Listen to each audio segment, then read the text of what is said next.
বাংলাদেশে রাজনৈতিক দল হিসেবে আওয়ামী লীগের কার্যক্রম নিষিদ্ধ। সরকার স্পষ্ট করে জানিয়ে দিয়েছে আগামী নির্বাচনে দলটি অংশ নিতে পারবে না। শীর্ষ নেতৃত্বের বড় অংশ পলাতক বা বিদেশে আশ্রয় নিয়েছেন, অনেকে কারাগারে। এর মধ্যে আন্তর্জাতিক অপরাধ ট্রাইব্যুনাল মানবতা বিরোধী অপরাধের দায়ে দলটির সভাপতি শেখ হাসিনাকে মৃত্যুদণ্ডের রায় দিয়েছেন। এমন পরিস্থিতিতে আওয়ামী লীগের ভবিষ্যৎ কোন পথে, সেই প্রশ্ন সামনে এসেছে। কিন্তু দলটির শীর্ষ নেতৃত্ব অনমনীয়, তাদের মধ্যে অনুশোচনা নেই। শেখ হাসিনার বিরুদ্ধে আন্তর্জাতিক অপরাধ ট্রাইব্যুনালে মৃত্যুদণ্ডের রায়ের পর গত 2 দিনে আত্মগোপনে থাকা আওয়ামী লীগের বেশ কয়েকজন কেন্দ্রীয় নেতা ও সাবেক মন্ত্রীর যে মনোভাব জানা যাচ্ছে, তা হলো আগামী নির্বাচন যাতে দলটিকে অন্তর্ভুক্ত করে অনুষ্ঠিত হয় তা নিশ্চিত করার চেষ্টা করা। অধ্যাপক ইউনূসের নেতৃত্বাধীন অন্তর্বর্তী সরকারের পতন ঘটানো ছাড়া এই লক্ষ্য অর্জন করা সম্ভব নয় বলেও মনে করেন বিদেশে আশ্রয় নেওয়া আওয়ামী লীগের নেতারা। আর সেটা সম্ভব না হলে ত্রয়োদশ সংসদ নির্বাচন যাতে সুষ্ঠুভাবে অনুষ্ঠিত হতে না পারে সেই চেষ্টা করবে দলটি। তবে এসব চেষ্টা ব্যর্থ হলে কি হবে সেই বিষয়ে কোনো ধারণা নেই নেতাদের। এমনকি অতীত ভুলের বিষয়ে ক্ষমা চাওয়া কিংবা রাজনৈতিক দলগুলোর সঙ্গে বিবাদ মেটানোর কোনো চেষ্টাও নেই তাদের। দলটির ভেতরে রিফাইন বা পরিশুদ্ধ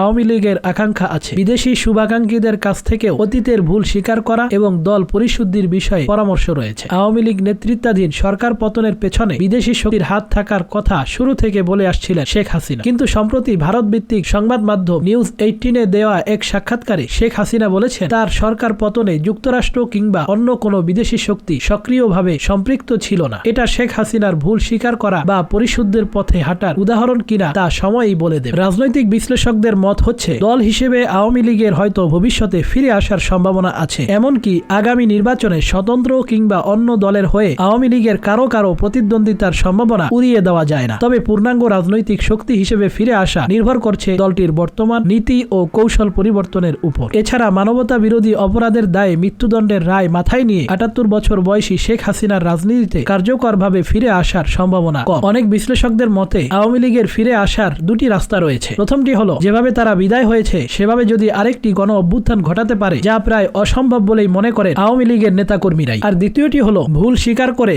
ক্ষমা চেয়ে জনগণের কাছে আরেকবার সুযোগ প্রার্থনা করা। এখন পর্যন্ত সেই চিন্তা বা ইচ্ছা আওয়ামী লীগের কোনো পর্যায়েই নেই বলে জানা গেছে। দলটির নেতাদের ভাষ্য, দোষ স্বীকার করার অর্থ হচ্ছে শেখ হাসিনা এবং দলটির নেতারা যে ছাত্র জনতাকে হত্যা করেছেন সেটা স্বীকার করে নেওয়া। এজন্যই তারা দোষ স্বীকার করতে রাজি নন।